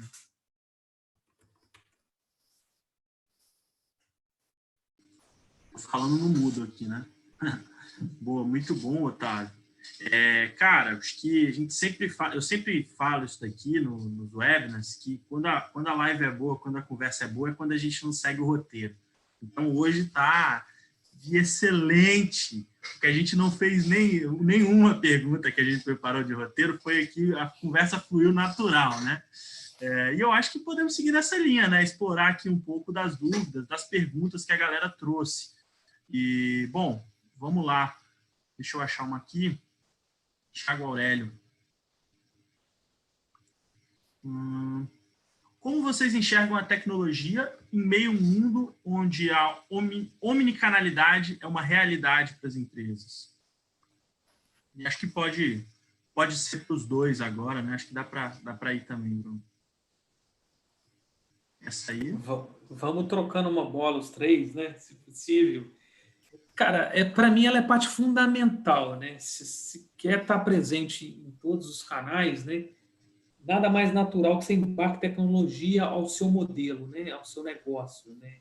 A gente precisa ter bem claro que canal é esse, né? A gente fala de omnipresença aí, mas ter bem claro, será que faz sentido eu estar em todos os ambientes, todos os canais? Aquilo que o Bruno trouxe logo cedo, né? Cara, haverá uma desconstrução das personas, precisa entender melhor essa persona a partir desse novo cenário, cara, e basear nelas os canais mais apropriados, né? Então, assim, e sem dúvida nenhuma, para mim, a tecnologia é parte fundamental para a entrega de resultado. Eu tenho uma opinião talvez um pouco diferente. Às vezes a gente dá muito peso para a tecnologia. Assim, primeiro, uma primeira afirmação, eu sou um defensor de tecnologia lato sensu, não só TI, como na área da ciência, como um todo. O ponto o que eu percebo é que a tecnologia, cada dia mais, ela está virando commodity, né? E só a tecnologia per si, ela não entrega valor. E eu vou dar um exemplo real de um caso, que é um caso famoso de quem conhece inovação, que é uma tecnologia utilizada por um hotel, que é o seguinte: imagina que o sujeito chegou, saiu do aeroporto, pegou um táxi, foi para um hotel, e na hora que ele desceu, o maleiro, né, do hotel olhou para ele e falou assim: oi, senhor, bom dia, que bom que o senhor voltou. Aí aquele cara que desceu do táxi falou assim: poxa vida, como é que esse cara sabe que eu voltei aqui? Tem 5 anos que eu vim aqui, como é que esse cara sabe, né? E qual que é a tecnologia utilizada? O hotel paga $1 para os taxistas todos que fazem o trecho aeroporto, não sei o quê, que é uma cidadezinha pequena, uma zona de praia e tudo mais, e pede para o taxista ir conversando com o hóspede, né, antes dele chegar. E aí ele fala assim: ó, se o cara já tiver vindo aqui, na hora que você descer, você põe a mala nesse lugar. Se o cara não tiver vindo aqui, você põe naquele lugar, né? E aí tá estabelecida a tecnologia que eles utilizaram. Aqui é só para dar um exemplo, né, de que eu usei uma tecnologia, né, que é R$1 para o taxista, é $1 para o taxista, para criar uma experiência que não necessariamente precisa da tecnologia que nós estamos falando aqui, né? Então, assim, para mim, eu defendo tecnologia importante, é diferencial, mas a tecnologia não encaixada num bom modelo de negócio devidamente aplicada, ela pode ser inócua. Então, o resultado pode não ser nenhum. Então, assim, independente se é omnichannel e tudo mais, tecnologia tem que vir junto com uma boa cápsula de modelo de negócio para ela fazer sentido.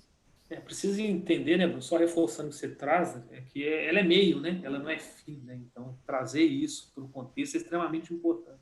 Por isso que eu reforcei, cara. Precisa entender muito bem a jornada, suas pessoas, para saber a melhor estratégia. Dependendo, pode ser R$ 1 desembolsado. O taxista faz mais sentido você comprar um puta de um CRM, entendeu? Vamos dizer assim. Então, desculpa. Até nessa linha aí do CRM, né? A primeira experiência profissional que eu tive foi com vendas com o SDR, né? E eu caí assim, cara, meio que de paraquedas. Eu participei da empresa Júnior, caí de paraquedas no mundo de startups e tal. E aí a primeira coisa que eu fiz foi, todo mundo só falava de CRM, né? Eu falei, cara, isso daí é o canal, vou aprender o CRM e vou vender pra caramba. Então eu ficava procurando ali, tentando entender como é que funciona o CRM. E quando eu fui ver no final das contas, é um pouco disso, né, do que você falou, né, o Otávio. O que importa é a comunicação, o que você vai estar falando por ali, não necessariamente a tecnologia em si. Mas eu acho que trazendo um pouco da pergunta do Thiago Aurélio também, apesar de, né, a gente até fala sobre isso aqui na EVO muitas vezes, né, trazendo para a inovação especificamente, inovação que se trata de pessoas, né, a gente reforça muito isso antes de tecnologia e tal. Mas, apesar disso tudo, eu acho que é inegável o papel que a tecnologia tem em permitir difundir a mensagem em diferentes canais, de diferentes maneiras, muito mais rápido e muito mais fácil que antes, né? Então, eu acho que a tecnologia, quando a gente fala de omnichannel, ela acelerou, de certa forma, a necessidade de você estar nos canais em que você deve estar, uma vez que está mais fácil o acesso a diferentes canais, né? Não mais fácil, né? Mas está mais disponível, está mais aberto o acesso a diferentes canais. Diga lá, Bruno. Não, o que eu queria comentar, eu queria só fazer dar um exemplo, até para fazer um contraponto com o que eu disse, defendendo a tecnologia, né? E, para mim, é o melhor exemplo do poder de transformação que esse momento traz, né? O meu pai, ele é professor de Química no interior de Minas, né? E tem 70 e poucos anos, e há 1 ano ele não tinha celular, né? 1 ano, o cara que não queria ter celular, eu não sou desse, né? E há 2 semanas lançou o canal do YouTube dele, do Instagram, já tem 200 e poucos inscritos, para dar aula através do YouTube. Então, assim, para mim, esse é o melhor exemplo de... Sem a tecnologia, nesse caso, não seria possível fazer isso, né? Então, assim, ela está aí, mas, assim, também não adianta ter a tecnologia e não ter alguém com ímpeto, vontade e coragem de fazer esse movimento, né? Então, é só para fazer um contraponto. Nessa linha aí, até o que o Otávio falou, né? A tecnologia se torna meio nisso aí. A gente mesmo está se apropriando da tecnologia aqui para poder estar conversando com mais de 230 pessoas aqui, mas também o que, de fato, o conteúdo está dentro aqui das pessoas, né? A troca está, de fato, dentro das pessoas aqui.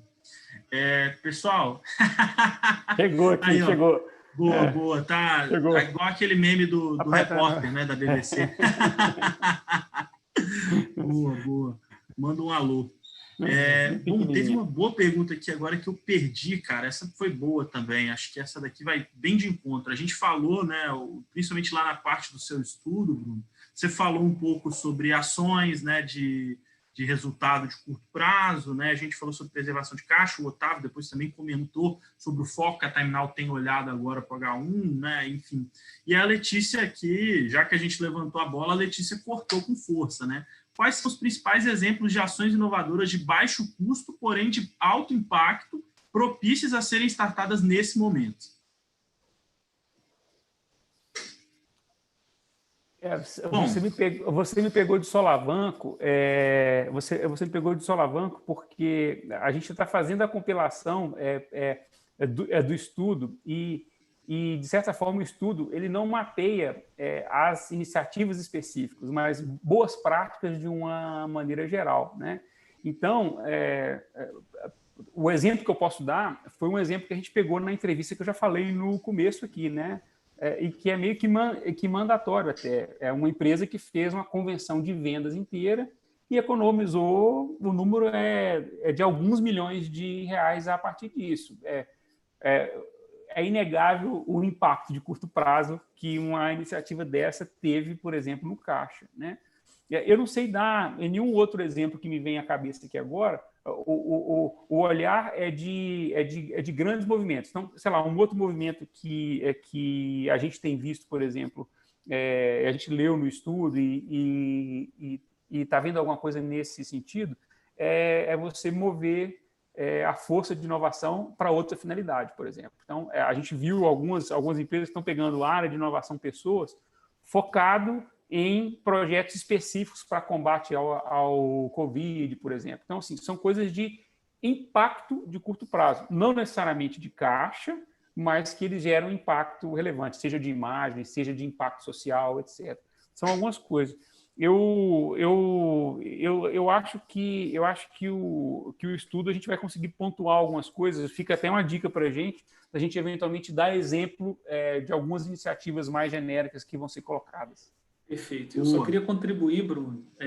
Acho que, desculpa, eu não peguei o nome de quem mandou a pergunta aí, mas... Letícia, né? Letícia, sem dúvida nenhuma, nesse momento, você traz dois conceitos, que é fácil implantação com baixo custo, retorno imediato. Acho que esse é o olhar que tem que se ter, perfeito? Dar exemplos de iniciativas vai depender muito de cada empresa. Acho que falar que é barato ou caro é relativo, dependendo do ambiente onde você está. Vou trazer para a Terminal. Nesse movimento, por exemplo, faça implantação com bom retorno, usar tecnologias como Foto 360, câmera 360, medição online, são iniciativas de pouco investimento e de alto retorno. Então, para cada negócio, você vai precisar identificar essas oportunidades. Né? Então, assim, só reforçando, Bruno, né? Porque para cada ambiente de negócio, mas a matriz que você trouxe é extremamente relevante. Cara. Traz aí aquilo que tem muito impacto e baixo custo ou pouco esforço de implantação. Acho que esse é o grande conceito, né? Que você deve trabalhar. A gente está fazendo, só um comentário, minha turma me lembrou aqui agora. A gente vai fazer um workshop nas próximas semanas, um webinar nas próximas semanas, que vai trazer benchmarking de práticas de empresas para esse momento. O viés é só de trazer experiências que estão vindo aí, a gente está mapeando várias mesmo. Não está dentro do foco do estudo, mas inclusive de práticas internacionais. A gente vai poder contar diversas práticas que a gente mapeou. Boa. Eu ia até fazer vou fazer ainda uma ponte aqui para o Otávio, de novo, mas tem um comentário aqui que eu não posso deixar de ler. Porque esse aqui você vai gostar, Bruno. Uau! Meu voto para rei do mundo vai para o Bruno Pai. Eu já vi quem foi aqui, é um amigo. Rei do mundo foi boa, essa aí foi boa. Mas assim, cara, levando um pouco nessa linha da pergunta da Letícia, né? Deixa eu ver até se eu acho de novo. Quais são os principais exemplos de ações inovadoras de baixo custo, porém de alto impacto, propícias a serem startadas nesse momento? A gente dentro da EVA, a gente tem uma carteira grande de clientes que estão hoje trabalhando com a gente, utilizando a nossa plataforma, né, utilizando o nosso software e o serviço, enfim. E um dos grandes cases que a gente tem apresentado para esses caras agora, quando a gente leva assim, olha, isso aqui é uma coisa legal que tem sido feita, essa é uma metodologia legal que tem sido implementada, é o próprio programa de ideias da Terminal, que lançou um desafio focado em encontrar, né, resoluções para os desafios que aparecem na companhia com a crise do Covid-19. E, enfim, assim, a gente acredita muito, a gente sempre acreditou muito no programa de ideias aqui dentro, mas agora a gente tem reforçado muito isso, sabe? Já que a gente acredita aqui que a maior parte do potencial inovador da empresa está nos colaboradores da linha de frente, se os desafios mudaram, se agora as oportunidades são outras, é a hora de expor para esses caras e coletar os insights também. E a Terminal tem feito muito bem, um projeto muito legal, a gente tem acompanhado de perto, tem visto aí boas ideias até que surpreenderam. Se você quiser comentar um pouco como é que está sendo tocar esse programa de ideias, tocar esse desafio específico, Otávio. Perfeito. A gente tem duas estratégias dentro do nosso programa de ideias. Né? A gente deixa aberto uma campanha espontânea ali para que os colaboradores possam, em qualquer momento, no dia a dia de trabalho, trazer uma ideia que entenda ser relevante para o negócio e para os nossos clientes, né? Mas, por outro lado, a gente busca também direcionar alguns temas que a gente acredita ser relevantes, né? Então, a gente, aproveitando o momento, já era uma temática, a gente falou assim, caramba, nós precisamos lançar um desafio agora de como otimizar o trabalho remoto, né? Então, lançamos isso logo no início da pandemia, um desafio curto, os nossos colaboradores tiveram aí o prazo, se eu não me engano, de 2 semanas para encaminhar as ideias. De fato, aí a gente foi lá, validou o funil, a gente teve um número expressivo aí de ideias enviadas e, por exemplo, premiamos uma ideia que o colaborador trouxe, vinculou o calendário, a gente usa aqui a Google, né, como ferramenta, o Gmail, né, numa matriz de atividade, por exemplo, onde o gestor pudesse acompanhar baseado ao calendário do Gmail. Né? Isso porque os nossos gestores, eles estavam dizendo que não estavam conseguindo acompanhar a dinâmica de atividade no modelo home office, que para a gente é relativamente novo. Né? Então, isso impactou drasticamente. O que fizemos?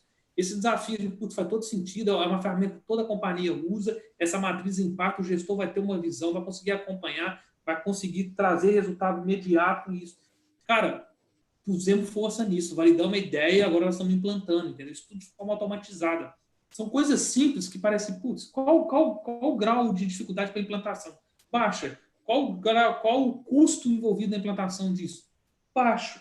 Né? Mas que a gente ganha em termos de produtividade, muito grande isso, e era uma dor que a gente sentia. Né? Então, assim, a gente sabe que usa as ferramentas aí de gerenciamento, Trello, Asana, mas a gente tem dificuldade dentro de contrato onde essas ferramentas não são habilitadas. A gente está dentro de grandes players industriais, né, que toda a infra de TI bloqueia muitas dessas ferramentas e até mesmo a tecnologia. Então, a gente precisava desenvolver uma própria. Como o Gmail é um canal oficial do Office, nós vinculamos isso num desafio. Foi super legal. Nós comunicamos semana passada e agora nós estamos na fase de implantação dessa ideia. São coisas simples, Flávio e Bruno, que a gente tem trazido aqui, que o programa de ideias ele tem nos ajudado a contribuir. Eu acho que nessa linha até, né, do programa de ideias, eu acho que a minha resposta pode ser programa de ideias, minha resposta é programa de ideias também, para isso que a Letícia pontuou, mas acho que até algo mais profundo que isso, né? Quem vai te dar, talvez, essa resposta, dado também que o Bruno falou sobre isso, né? Mercados estão sendo impactados de maneira diferente, empresas estão sendo impactadas de maneira diferente, então, às vezes, quem vai saber melhor, né, como resolver esses desafios e quais são as ações, né, a serem implantadas de baixo custo, de alto impacto, às vezes melhor do que eu, melhor do que o Bruno, melhor do que o Otávio, melhor do que o Luiz, são os seus próprios colaboradores, né? E dar a voz, lançar esse desafio focado, explicando quais são os desafios, o que está buscando, tem tudo para vir ótimas ideias a partir dos colaboradores. Depois, esse trabalho da priorização e implantação, ele fica centralizado dentro da inovação, mas, claro, né, com a ajuda das unidades de negócio e áreas de apoio. Você traz é muito importante, né, Flávio? É a descentralização da inovação. A inovação não é uma área, né? Ela é um processo que deveria permear toda a companhia. Né? Então, a gente tem um papel aqui de fazer uma curadoria, gestão desse ambiente. Né? Então, a gente precisa potencializar que as pessoas que estão, a gente chama lá na ponta, os nossos contratos, né, tragam esses insights para dentro da companhia. E, nesse sentido, o programa de ideias tem um papel fundamental nisso. Boa. Bruno, você está com o microfone desligado, né? Isso, eu liguei. Não, só ia falar que é muito bom. Muito bom. Não, boa, legal demais. Eu ia fazer um comentário aqui, mas acabei me perdendo durante a sua fala. Deixa eu ver se eu acho uma outra pergunta legal aqui para a gente falar. Sim, uma pergunta do Marinho Dias aqui, que fez há um tempo atrás, achei legal também.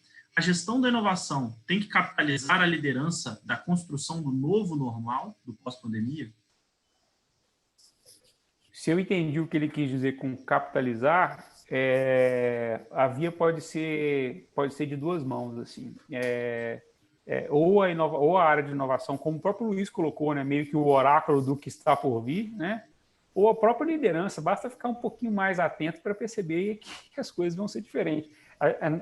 Nas entrevistas que a gente fez com alguns líderes, não são as áreas de inovação que estão contando, são as lideranças que já estão percebendo. Assim, e isso que eu peguei e comentei com vocês aqui, que que está claríssimo que de todas as incertezas, uma certeza que o consumidor vai mudar completamente. Isso eu não ouvi de um, eu ouvi de uns 4 pessoas dizendo isso, e de onde veio isso? É a percepção deles, e é uma grande verdade, né? Então, para mim, não precisa ser só a área de inovação que vai abrir os olhos da liderança, mas a via pode ser o contrário também. Nessa linha, inclusive, até conecta um pouco com o que você disse, mas acho que complementa até melhor o que o Otávio falou lá atrás. Voltou aqui, o pensamento que eu tinha perdido voltou. Eu queria fazer um comentário, Otávio, você falou sobre a descentralização da inovação, reaver um pouquinho o que eu conversei com algumas pessoas aqui em outros webinars há algum tempo atrás. Tanto o Lucas da Ambev quanto o Henrique da Natura trouxeram uma pontuação muito parecida aqui. Cara, o grande objetivo da minha área de inovação hoje é fazer com que não precise mais de área de inovação, é fazer com que toda a minha empresa seja uma grande área de inovação, é ter um stakeholder de inovação, né? Ter um business partner de inovação dentro de cada unidade de negócio, dentro de cada área, dentro de cada equipe, e que todo mundo, com o tempo, possa ser uma área de inovação. A empresa, como um todo, se torne uma grande área de inovação. Mas, desculpa, inclusive, você acha que você ia falar, né? Esse é o suprassumo. E eu vou dizer, assim, isso não tá muito longe, aliás, ele já existe. Um sócio nosso teve uma oportunidade de conversar com algumas empresas um pouco mais digitais para exatamente um dos trabalhos que nós estamos fazendo internamente repensando o que vai ser Inventa depois da crise. A gente sabe que a demanda do nosso cliente ela vai mudar, né? Então a gente tem conversado com algumas empresas, algumas referências para a gente, e a pessoa com quem esse nosso sócio conversou, ele falou assim, a área de inovação, assim, era uma empresa digital, completamente digital no mundo financeiro. A área de inovação, não, a gente não precisa, não. Mas por quê? Não. Aí ele explicando, assim, a empresa é a área de inovação. É exatamente isso. Assim, as pessoas, o dia a dia das pessoas é fazer inovação. Então, assim, não tem que perguntar se eu posso criar um produto novo, não. Você produz, prova que ele funciona e pronto, entendeu? Então, assim, esse é o suprassumo. Tá certo. Num contexto de um negócio mais digital, de um jeito. Agora, vai para uma indústria, vai para uma cimenteira, vai para uma siderúrgica, é outra realidade. Outra condição de contorno e tudo mais. Mas esse é o suprassumo. Assim, você não precisar de ter uma área de inovação, mas fazer com que a inovação seja o modus operandi da própria companhia. Né? É isso. Boa. Galera, eu lembrei também de agora, vamos lá, primeira pergunta que está no roteiro. Aí vou fazer uma primeira pergunta que está no roteiro, que eu acho que é um tema muito legal aqui, a gente caminhando, inclusive, para o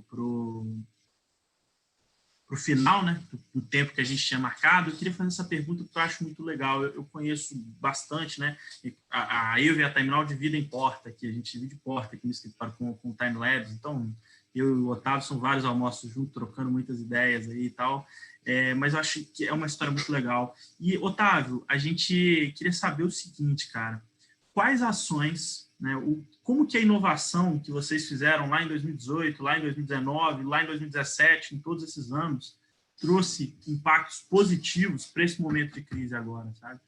Quais ações de inovação que vocês tiveram lá atrás que trouxeram bons resultados para agora? Perfeito. Uma delas a gente acabou de dizer, né, Flávio? Acho que o programa de ideia ele iniciou lá em 2018, vem sedimentando até que a gente ganha maturidade em 2020, né?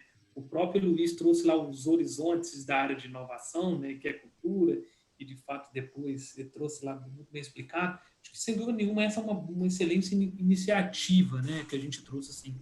Mas o que a área de inovação trouxe de ganho ao longo disso tudo aqui? Eu brinco assim dentro da companhia, eu falo assim, eu sou o maior enchedor de saco de todo mundo, ou pelo menos a área né? O nosso papel aqui mesmo é ir lá igual o ferrinho de dentista, provocando os colaboradores para trazer iniciativas que possam agregar o negócio da Timenal, né? Então, acho que é isso que a gente tem sido aqui, vamos dizer, uma catapulta das iniciativas que estavam orbitando pelo negócio Timenal, entendeu?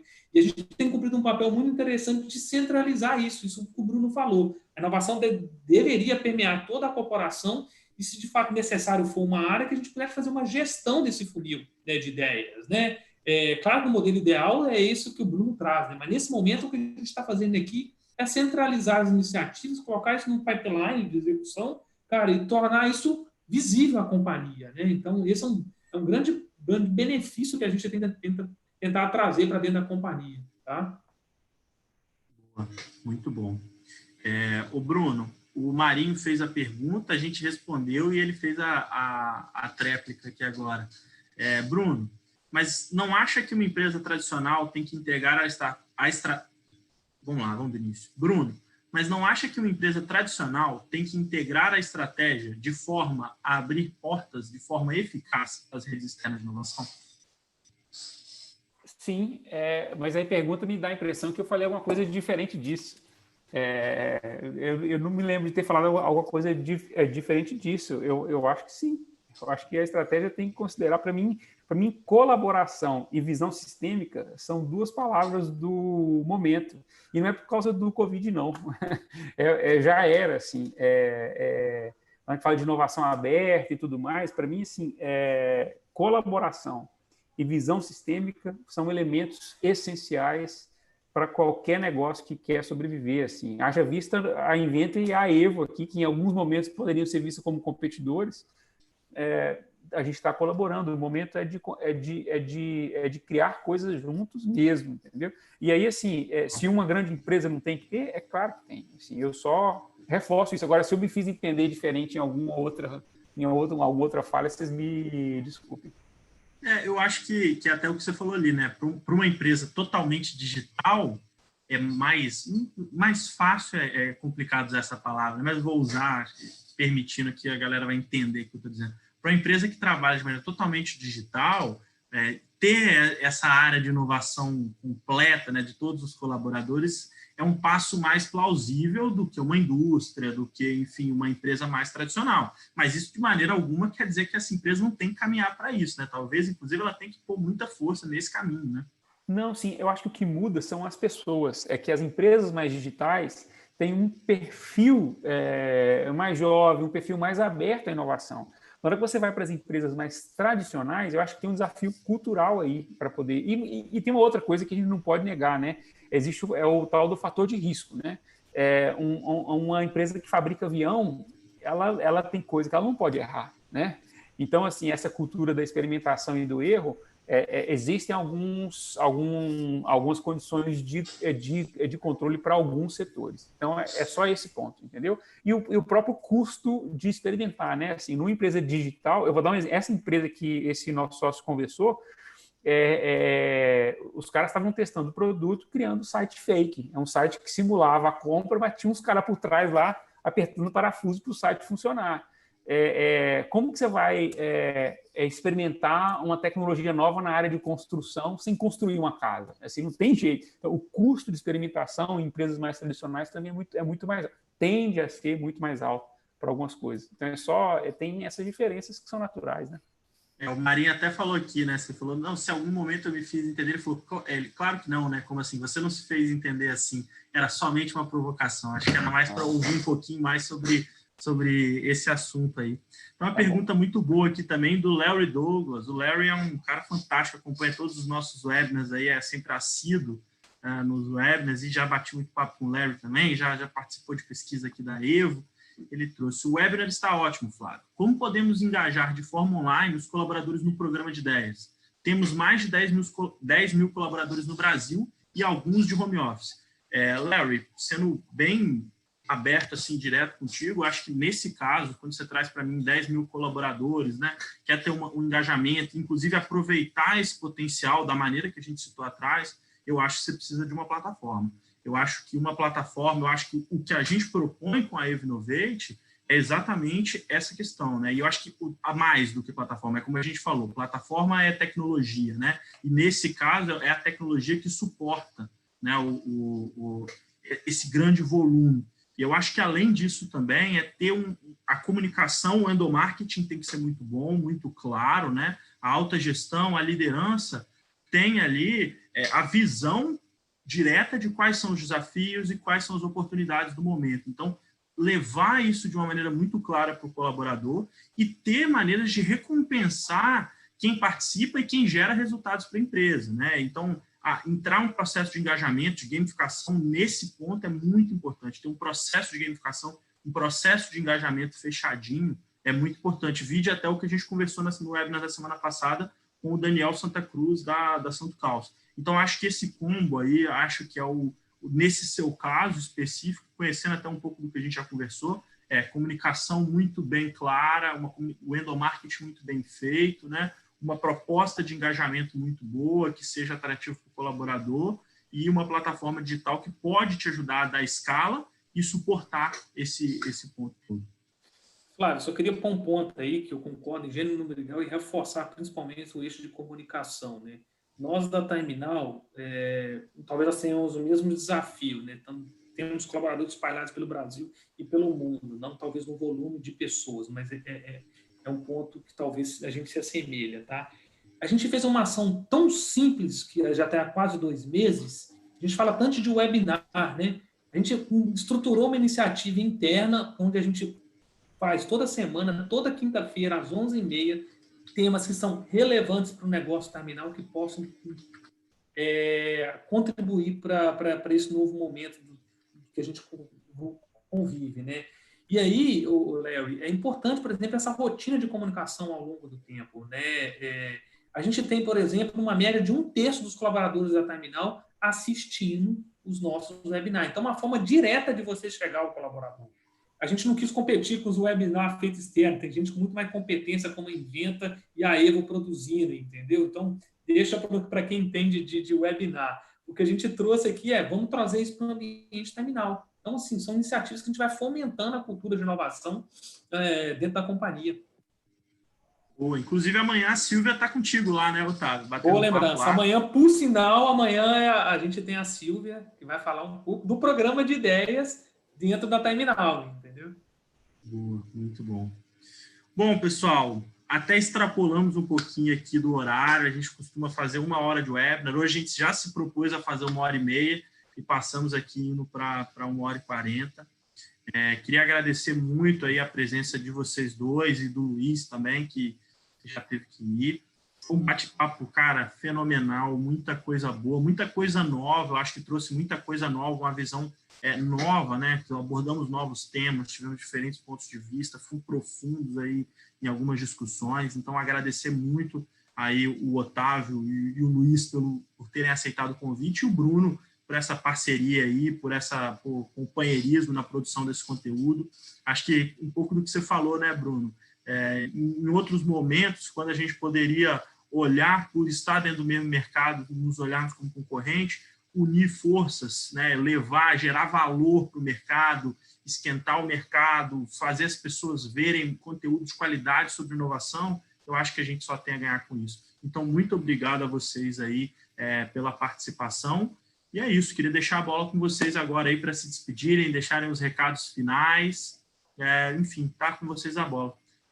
Só antes, na verdade, queria para o pessoal que está acompanhando a gente aí ainda, nosso próximo webinar é no dia 5 de maio, que é a próxima terça-feira. Isso, próxima terça-feira.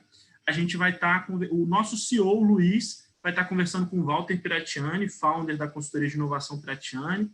Então, vai ser uma oportunidade muito legal aí de ver o Luiz, de ver o nosso CEO participando de um bate-papo, um cara que, meu mestre em inovação, vai estar aí com o Walter na próxima semana, vai ser lá no canal da Piratiani, e assim, no e-mail de agradecimento desse webinar, já vai o link aí também para vocês se inscreverem lá. Bruno e Otávio, está com vocês a bola, um prazer falar com vocês, muito obrigado mais uma vez, está com vocês. Legal, obrigado Flávio, obrigado Otávio, pelo Luiz também que esteve aí conosco. Para a gente é uma parceria bacana, a gente está junto aí nessa iniciativa. Acho que pelo resultado vamos fazer mais, né? Vamos aproveitar para poder reforçar nossa parceria aí.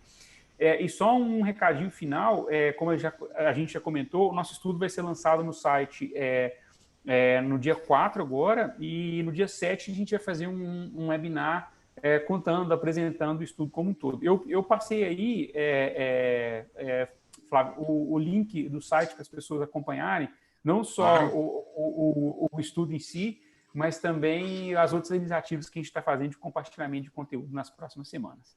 Tá bom? Obrigado aí mais muito uma bom. vez, foi super bacana. Obrigado, gente. Até sobre isso, Bruno, o pessoal fez perguntas aqui, né? Bruno, além de compartilhar o material, você pode compartilhar fontes, comparativos e tal. Acho que, para ficar claro para o pessoal, no dia 4 vocês lançam um estudo completo, com mais conteúdo, com mais coisa, com mais dados, um consolidado maior, né? O estudo detalhado vai sair no dia 4 e no dia 7 a gente vai fazer uma apresentação desse estudo. Boa, muito bom. Tá bom? Otávio, meu querido. Cara, só agradecer mesmo a oportunidade aí, dada pelo evento aí, a Eva, agradecer a participação do Luiz também, que esteve conosco aqui boa parte do tempo, e principalmente agradecer quem nos assistiu aí, né, quem nos aturou nessa 1h40 aí, né, espero que a gente tenha contribuído de alguma maneira. Vou falar igual o YouTube, né, assine o sininho lá da Evo, lá no canal do YouTube, brincadeira, manda pra gente, estou sempre aberto aí no LinkedIn, pode entrar em contato comigo, que vai ser um prazer continuar essa conversa, tá? O SLA também tende a ser um pouquinho mais longo, mas a gente vai se comunicar com o maior prazer. Muito boa essa daí do se inscreve no canal, ative seu sininho, tá? YouTuber nota 10. Pessoal, muito obrigado pela participação de todo mundo. Deixei o link do site da Inventa aqui, onde vocês vão poder acessar lá mais informações sobre o estudo e também sobre todas as informações sobre a Inventa. E está o site da Evo aqui também na descrição. Muito obrigado para todo mundo. Um grande abraço. Até a próxima. Boa noite. E vamos inovar, né, galera? Tchau, tchau. Tchau, tchau.